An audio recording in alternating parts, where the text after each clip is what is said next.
All right, welcome to the deep dive.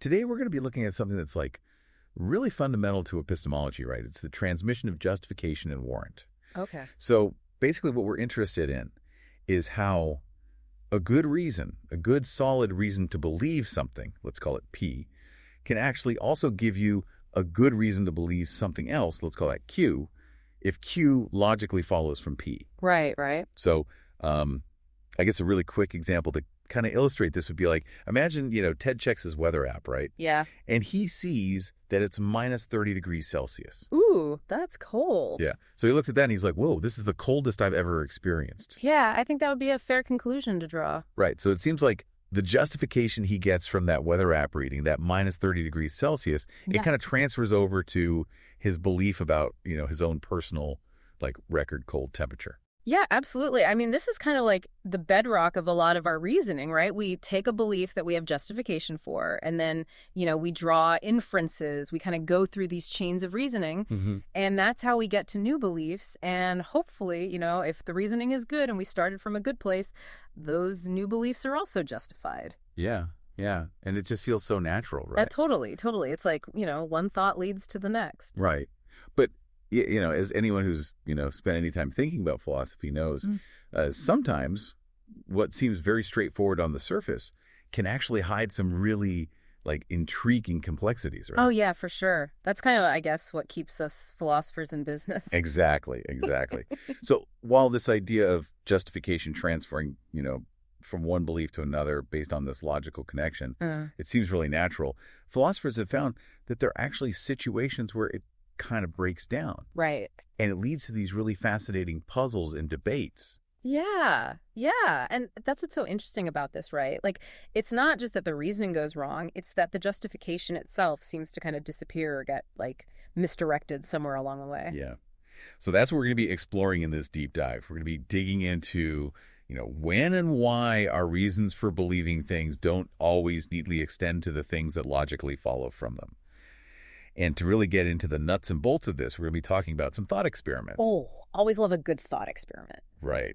And some paradoxes that actually challenge, our very basic intuitive understanding of, knowledge and justification. Yeah, I mean, that's what's great about these paradoxes, right? They kind of force us to confront the limits of our own intuition and really try to figure out, what's going on under the hood, so to speak. Exactly. So this is, we're getting into the deep end here. We are. Dive in. They're diving deep. That's why they call it the deep dive, right? Well, that's why they call it the deep dive. There you go. So maybe to kind of kick things off, let's just start with a more formal definition of what we mean by epistemic transmission. Okay. Yeah, right. So when we talk about this idea of justification transferring, what are we really analyzing? Yeah, so formally, right, we're talking about a situation where you have a subject who has justification for a belief, and we can call that belief P. Okay. And that justification, we can say, is based on some evidence, E. So E's believes P, and they have evidence E, which gives them that justification. Now, we're also interested in the case where Q is some other belief that logically follows from P. So P implies Q. Exactly. Yeah. So we've got the justification for P, we've got P implying Q, and now the question is, does that justification for P kind of flow through, to give C's justification for Q as well? And the key here, right, is that this justification for Q, if it exists, has to be because of the justification for P. So it's not just that E happens to also believe Q for some other reason. Right. The justification for Q has to depend on the justification for P and that link between the two beliefs. Right. So it's not enough to just believe P, know that it leads to Q, and then also believe Q. There has to be this dependence between the justification for Q and the justification for P through that connection between the two. Yeah, exactly. The reason you believe Q has to be tied to the reason you believe P because of that logical link. Right. Okay, that makes sense. So, there are these specific conditions for transmission, right? Yeah, there are. And you have to meet all of them for it to actually count. Right. So we can kind of break it down into, 3 key conditions. Okay. First off, you got to have justification for P based on your evidence E. Right. That's the starting point. Exactly. You can't transmit justification if you didn't have it in the first place. Then secondly, you got to know that Q can be deduced from P, right? So if P is true, Q has got to be true as well. There's no wiggle room there. Mm-hmm. And finally, and this is really the kicker, the justification for Q has to obtain in virtue of the first two conditions being met. So you got to have the justification for P, you got to know the connection, and the justification for Q has to be there because of those two things. Okay. So that third condition, that really feels like it's doing a lot of the work here. Right? It is. It's what's distinguishing transmission from, just kind of happening to have justification for two beliefs that are related. Right. And it's what separates transmission from, what philosophers call closure. Oh, closure. Yeah. So closure it's kind of a weaker claim. Mm-hmm. It just says that, if you're justified in believing P and, P entails Q, then you should also be justified in believing Q. Right. So with closure, all we care about is that the justification for Q is there. Yeah, but it doesn't say anything about where that justification comes from. Okay. Whereas transmission is very specific about, the pathway of that justification, right? Exactly. It has to go from P. It has to be like inherited, passed down from the justification for P. Okay, that makes sense. Right. So closure is kind of like, if you have a locked door and you have the key that fits. Yeah. Then the next door is also locked. Right, that's closure. Transmission is you actually use the key to lock the second door. That's a great analogy. Yeah. Yeah, that really captures it. Okay, great. So now that we have a clearer understanding of, what transmission is, what it involves, what distinguishes it from other concepts, let's start to talk about, when this whole process falters. Okay. Because we know, right, that it doesn't always happen. It's not like every time you have a justified belief, every other belief that follows from it automatically also gets justified. Right. And that's where things get really interesting, right? Like, why does it fail? And what does that tell us about the nature of justification itself? Yeah, exactly. So I guess as philosophers, we're not just interested in, any instance where justification for Q might be absent, even though you have it for P. Yeah. And the entailment. Yeah, we want to be a bit more selective. Right, because sometimes it might be that the problem is, like with closure itself, right? Yeah. Maybe you don't even have sufficient justification for Q regardless of transmission. Right, exactly. Like maybe the justification for P just isn't strong enough to carry over in the first place. Yeah. So like the classic example here, and we kind of briefly touched on this before, is the lottery paradox, right? Oh yeah, the lottery paradox. Where you have good reason to believe that each individual lottery ticket won't win. Right. But then the conclusion that no ticket will win, even though it logically follows, it kind of feels unjustified. Yeah, because there's still that tiny chance that someone will win. Right, exactly. And it's like, even though each individual ticket is almost certainly a loser, it feels wrong to say that no one will win. Right. So in that case, maybe the problem isn't so much that the justification from P isn't transferring to Q, it's that the justification for P itself, all those individual beliefs about each ticket, they don't really add up to enough to justify the stronger conclusion. Yeah, it's like the chain is weak not because of the link between P and Q, but because the first link, the justification for P, is already kind of shaky. Yeah. Okay. Yeah.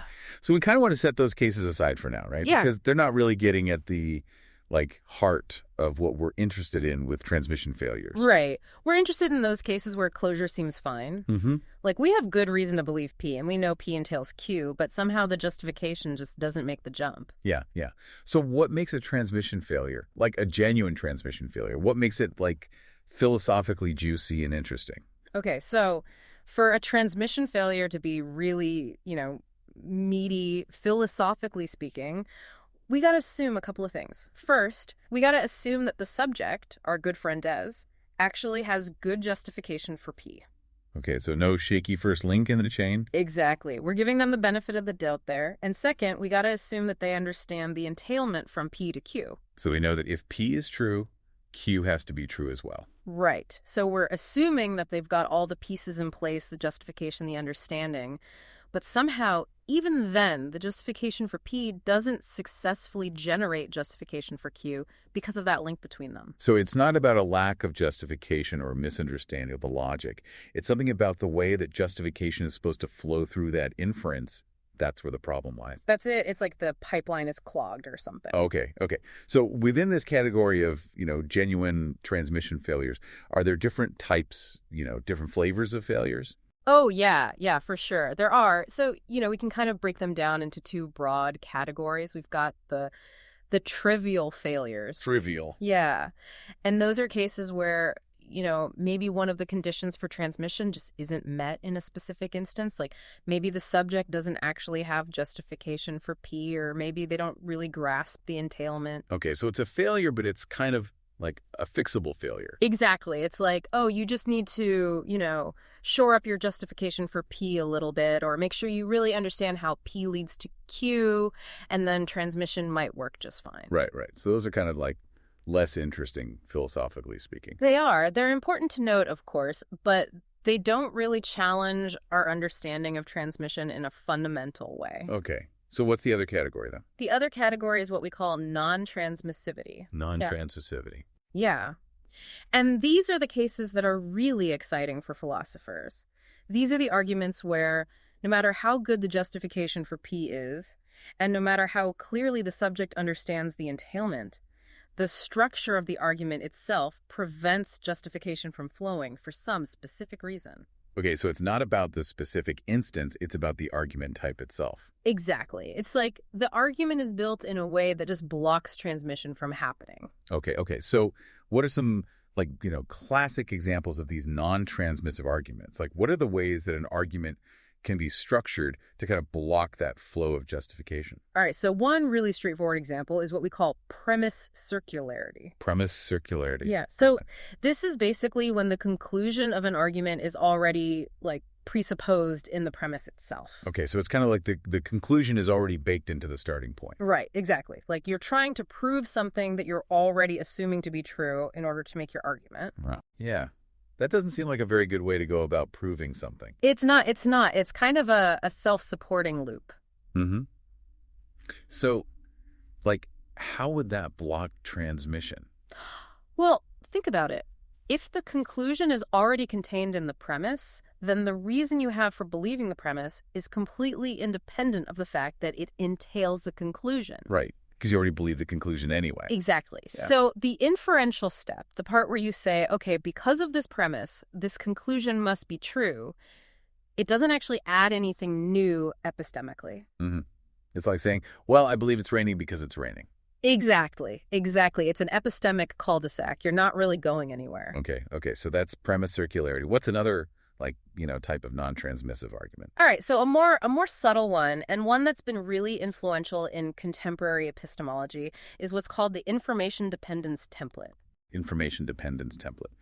Okay, so that sounds like, the justification for one belief is somehow dependent on having some other information already in place. Yeah, that's the basic idea. So it was developed by a philosopher named Crispin Wright. Okay.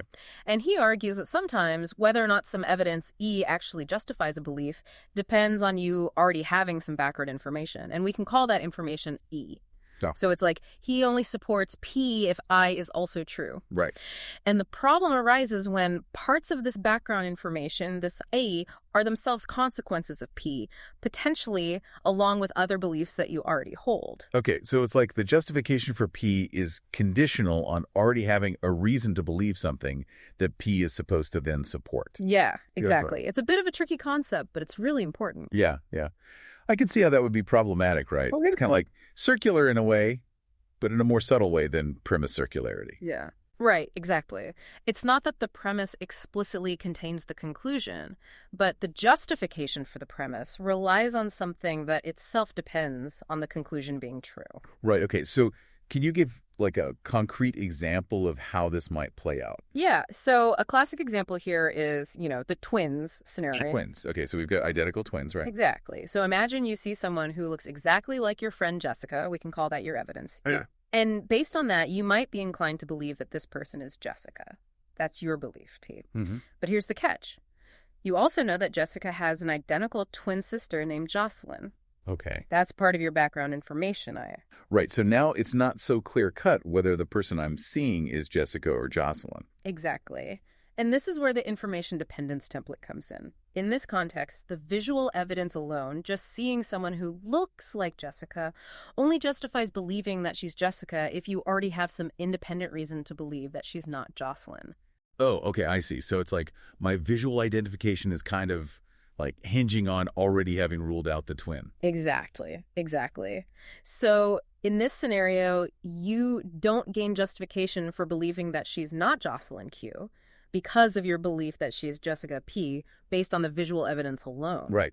Because that would require already believing Q in order to believe P in the first place. Right. And then use P to justify Q. It's circular. Precisely. So in this case, the justificatory arrow kind of points in the wrong direction for transmission to occur. Okay. But what if I had, some other kind of evidence? Like, what if the person I'm seeing shows me their driver's license and it clearly says Jessica? Well, then that changes things, right? Because now you have new evidence, and that new evidence could indeed transmit justification to the belief that it's not Jocelyn. Right. So it's not just about the content of the beliefs, it's about the type of evidence that's being used to support them. Okay. So the kind of evidence really matters for whether or not transmission can occur. Absolutely. It's not just about the logical connection between P and Q, it's about the whole epistemic picture. Gotcha. So that's information dependence. That's a tricky one. It is. But it's a powerful tool for understanding why certain arguments just don't seem to work the way we might expect them to. Okay, great. So what's another pattern of non-transmissive arguments? Okay, so another one is it's called indirectness. Indirectness. Okay, so what does that mean? So an argument exhibits indirectness when the evidence E that you're using to support your premise, P, also directly supports the conclusion, Q, without needing to go through P at all. Oh, okay. So it's like you're taking a detour through P when you could just get to Q straight from A. Right, like P is just an unnecessary middleman in the whole justification process. Exactly. Gotcha. So do you have like an example to kind of illustrate this? Yeah, for sure. So let's think about a soccer game, right? Okay. So imagine you see Jones kick a ball and it goes right between the goalposts. Okay, so that's our key. That's the evidence. Right. Okay. And from that, you might infer that a goal was scored. That's P. Mm-hmm. That's P. And then from the fact that a goal was scored, you might conclude that, well, obviously there's a soccer game happening. Right, because goals only happen in soccer games. That's Q. Exactly. So it seems like a nice, straightforward chain of reasoning, right? Yeah. From E to P to Q. But here's the thing. The very act of seeing Jones kick the ball between the posts, that already gives you pretty strong evidence that a soccer game is happening. Right, because why else would someone be kicking a ball at a goal? Exactly. Unless it was like practice or something. Yeah, but even then, right, it suggests that there's some soccer-related activity going on, so you don't really need to go through the intermediate step of inferring that a goal was scored to reach the conclusion that a game is happening. Right. It's like the visual evidence of the kick is already telling you everything you need to know. Exactly. So in this case, the argument path might go through P, this idea of a goal being scored, but the justification for Q, the belief that a game is happening, is really coming directly from E, the observation of the kick. Okay. The inference, the part where you go from P to Q, it's not really doing the primary justificatory work for the conclusion. Okay. So the argument might look like it's going through P, but really the justification is taking a shortcut straight from E to Q. Exactly. And that's what makes it an example of indirectness. Gotcha. The argument is structured in a way that the intermediate step is just kind of like a redundant detour. Okay. I think I'm starting to get a feel for these different ways that transmission can fail. Yeah, and it's important to remember that these aren't just like abstract philosophical curiosities. They really matter for how we evaluate arguments in all sorts of contexts. Right. Because if you're trying to convince someone of something and your argument relies on one of these non-transmissive patterns, well, your argument is not going to be very convincing. Exactly. It's like trying to build a house on a foundation of sand. Yeah, that's a good analogy. Okay, so far we've been talking about these pretty standard accounts of transmission failure. Mm-hmm. Right. But there are also like some alternative frameworks, some non-standard accounts of how and why transmission might break down. Oh, yeah. There are some really interesting ones out there. Yeah. So maybe let's dive into those a little bit. Like, what are some of the less, traditional ways of thinking about transmission failure? Okay. So one interesting account comes from a philosopher named Martin Smith. Okay. And he focuses on this idea of reliability. Reliability. Okay. So how does that relate to transmission? So Smith's basic idea is that for a belief to be justified, it has to be formed in a way that's reliable. Okay. So what that means is that the process you use to form the belief has to tend to produce true beliefs. Okay, so it can't just be a lucky guess, right? Right, it's got to be more systematic than that. So he argues that a belief P based on evidence E is reliable if in all sufficiently normal possible worlds where he is true, P is also true. Okay, so it's kind of like a modal account of reliability. We're looking at what happens in different possible worlds. Exactly. And we're focusing on the normal ones, the ones that are most similar to our own world. Okay, so how does this link to transmission?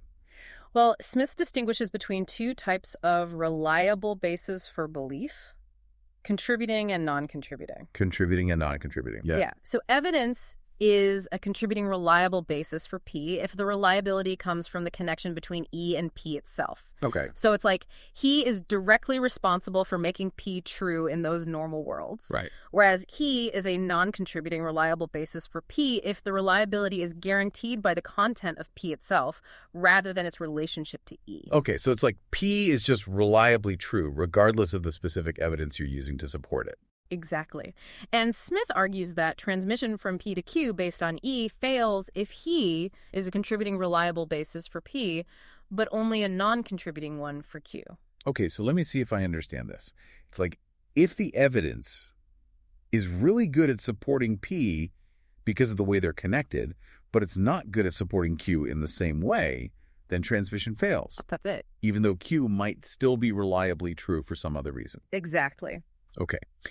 So, can we maybe revisit the zebra example in light of this account? Oh, yeah, that's a great way to see how this works. So remember, in the zebra example, we have evidence E, which is that we see some animals that look like zebras. Right. And that seems to be a pretty reliable indicator that they are zebras, especially if we're at the zoo or somewhere like that. Right, because zebras tend to look like zebras. Exactly. So in those normal worlds where we see zebra-looking animals at the zoo, they probably are actually zebras. So he is a contributing, reliable basis for P in this case. Okay. But now let's think about Q.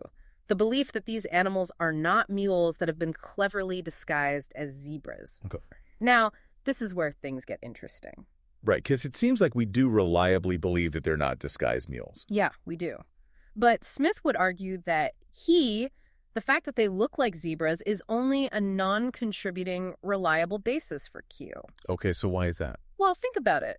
The reliability of believing that they're not disguised mules, it's not really because they look like zebras. Right, it's more like we just don't think people are going around disguising mules as zebras all the time. Exactly. It's due to our background beliefs about the world, about how zoos work, about how much effort it would take to disguise a mule as a zebra, and so on. Right, so the reliability of Q is kind of built into our assumptions about the world, not specifically derived from the visual evidence in the same way as our belief that they're zebras. Exactly. And Smith argues that in such cases, the inference from P to Q, it fails to explain why our belief in Q is reliable. Okay, I see. So we might reliably believe Q, but not because we inferred it from P, which was based on E. Right. The reliability of Q is already there, in a sense, due to these background conditions. Okay. That's really interesting. So it's not just about whether the beliefs are reliable, it's about where that reliability comes from. Exactly. And how that reliability relates to the specific evidence and the inferential process. Okay, great. So that's Smith's account of transmission failure. Yeah. It's really interesting. It's a different way of looking at things. It is. So what about this idea of procedural self-defeat? Oh, yeah. That's another good one. Yeah, I know that's connected to Plantinga's concept of warrant, right? Right. So just to back up a little bit, Plantinga introduces this concept of warrant, which is basically what turns a true belief into knowledge. Okay, so it's like the extra ingredient that you need to have knowledge on top of just having a true belief. Exactly.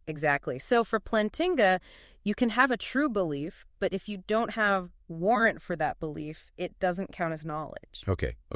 So how does procedural self-defeat fit into all of this? So this idea comes from a philosopher named Al Spector Kelly. Okay. And he proposes that some arguments fail to transmit warrant because the very process of inferring the conclusion is somehow self-defeating. Procedurally self-defeating. Yeah. Okay, so it's like the method itself undermines the goal. Yeah, that's a good way to put it. So more specifically, he argues that this happens when the conclusion of the argument is what he calls an opaque enabling condition of the cognitive project. Opaque enabling condition. Okay, that's a mouthful. It is. What does that even mean? So an enabling condition is just something that has to be true for you to successfully answer the question that the project is trying to address. Oh. So it's like a necessary presupposition for the whole project to work. Right. And it's opaque if whenever the procedure yields a particular result, it would have yielded the same result even if the enabling condition were false. Okay, so it's like the procedure is blind to whether or not the enabling condition is actually met. Right, exactly. So it can give you the same answer whether the condition is true or false. Okay. So this is all very abstract. It is. Can we maybe go back to the zebra example and see how this applies? Yeah, for sure. So let's say our cognitive project is to figure out whether those animals are zebras by looking at them. Okay. So we're using our visual perception as the procedure. Right. Now, an enabling condition for this project to work, to reliably tell us whether they're zebras, is that they're not mules disguised as zebras. Okay. Right. Because if they are disguised mules, then our procedure, looking at them, is not going to give us the right answer. Right, because they'll look like zebras even if they're not. Exactly. So that's our enabling condition. Okay. And Alspector Kelly argues that this condition is opaque with respect to the outcome that they are zebras. So whether they're zebras or disguised mules, they're going to look the same. Precisely. So our visual evidence would be the same regardless of whether the enabling condition, that they're not disguised mules, is actually true or false. Okay. I think I see where this is going. Yeah, so now if you try to infer that they're